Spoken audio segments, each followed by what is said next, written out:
porque no solo de pan vive el hombre, sino de toda palabra que sale de la boca de Dios. Por esta razón, porque no solo de pan vivimos, porque necesitamos de la palabra de Dios, nos reencontramos todos los días para analizar juntos el mensaje de la Biblia. Hoy nos detenemos en el capítulo 18 del libro de Hechos de los Apóstoles. Pero antes pedimos la bendición de Dios. Padre nuestro que estás en los cielos, al meditar en tu palabra, queremos pedirte que nos bendigas y que nos ayudes a entenderla y aplicarla a nuestra vida. Pedimos y agradecemos en el nombre de Jesús. Amén. En el capítulo 18 de Hechos nos encontramos con un Pablo que se marcha de Atenas y se va a Corinto. Allí se encuentra con un judío llamado Aquila, natural del Ponto, y con su esposa Priscila. Hacía poco que habían llegado de Italia, porque Claudio había mandado que todos los judíos fueran expulsados de Roma. Pablo fue a verlos. Y como hacía tiendas de campaña al igual que ellos, se quedó para que trabajaran juntos. Todos los sábados discutía en la sinagoga tratando de persuadir a judíos y a griegos. Algunos, que merecen también todo mi respeto, por ahí sostienen que en la cruz se terminó el sábado. Pero nosotros encontramos que después de la cruz se sigue respetando el sábado. Esos mismos por allí dicen, no, pero solo los judíos. Pero aquí eran los judíos y los griegos. Quiere decir que el respeto por el mandamiento que Dios había establecido no solo está en el Antiguo Testamento, sino también está en el Nuevo Testamento.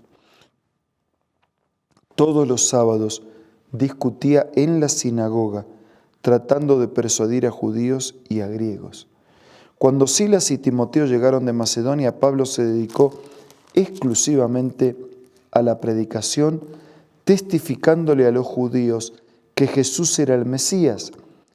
Pero cuando los judíos se opusieron a Pablo y lo insultaron, éste se sacudió la ropa en señal de protesta y les dijo: «Caiga la sangre de ustedes sobre su propia cabeza.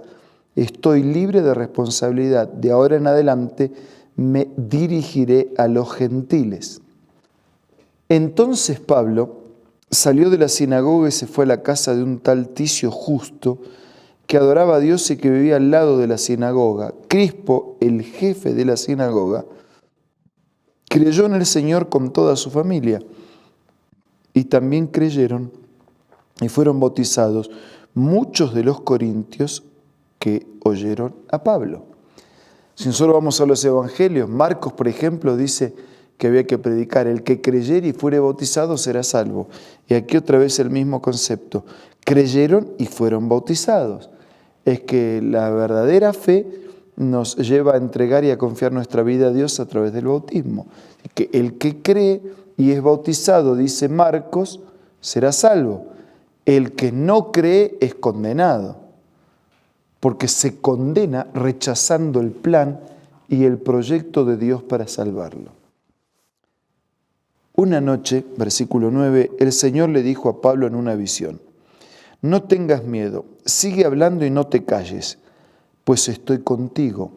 Aunque te ataquen, no voy a dejar que nadie te haga daño, porque tengo mucha gente en esta ciudad».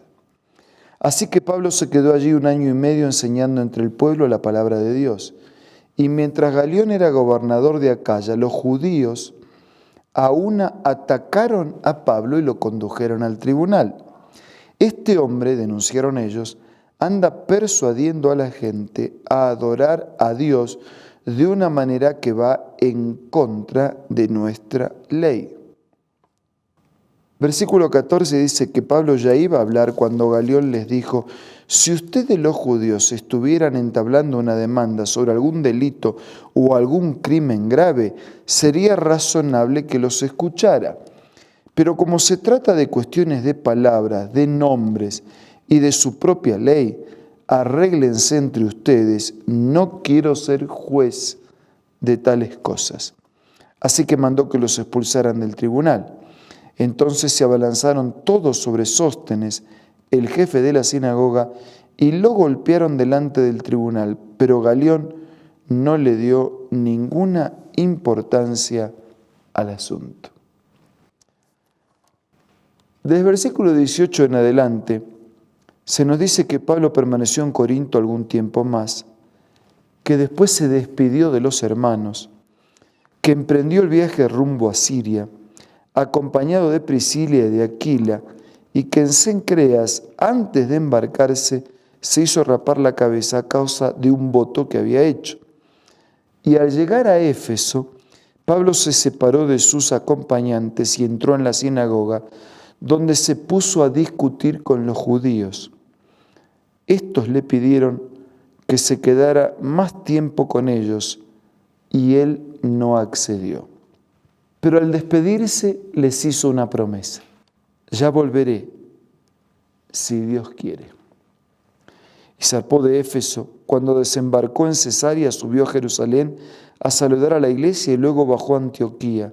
Después de pasar algún tiempo allí, Pablo se fue a visitar una por una las congregaciones de Galacia, de Frigia, animando a todos los discípulos, porque la estrategia era la predicación en la primera visita, el establecimiento de una iglesia, de un grupo de creyentes, la visita para animar, para cuidar de la doctrina, cuidar de los hermanos, el envío de cartas apostólicas para que también sirvieran de respaldo y fortaleza de la fe. Versículo 24. Por aquel entonces llegó a Éfeso un judío llamado Apolos, natural de Alejandría. Era un hombre ilustrado, convincente en el uso de las Escrituras.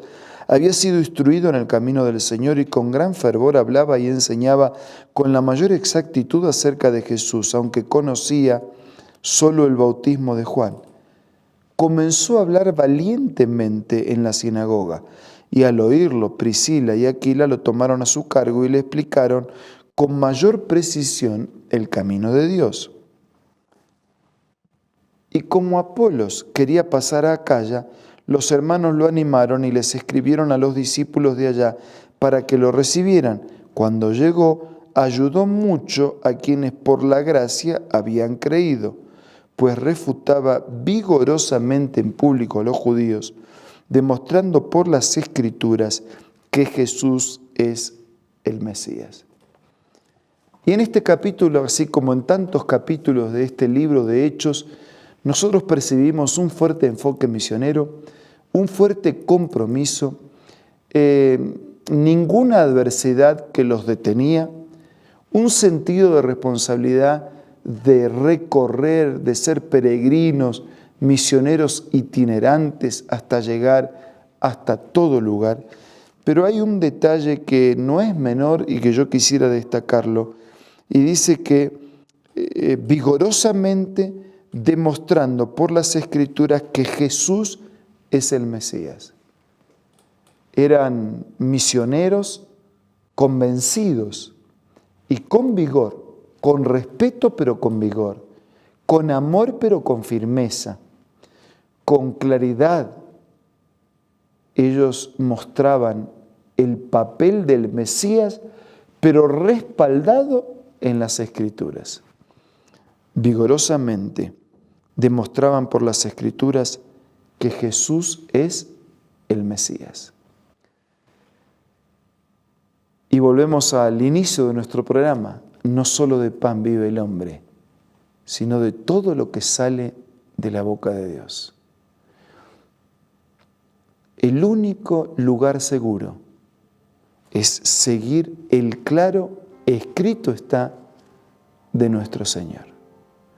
Por eso en este momento los animo, los desafío y les suplico que en cuestiones religiosas y en la vida toda siempre permitan ser guiados por Dios a través de su palabra. Ahora vamos a orar.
Padre nuestro, gracias por el espíritu misionero de Pablo y de tantos otros, por su preocupación de llegar a todo lugar y a toda persona, pero también por su estrategia de que lo que enseñaban, lo enseñaban con vigor, con convicción, pero demostrándolo a través de la Escritura. Que todos nosotros permitamos ser guiados por tu palabra. Bendice a todos nuestros amigos y hermanos, hoy y siempre. Te lo pido y te lo agradezco en el nombre de Jesús. Amén. Muchas gracias por su compañía. Nos reencontramos mañana para seguir siendo reavivados por la palabra del Señor.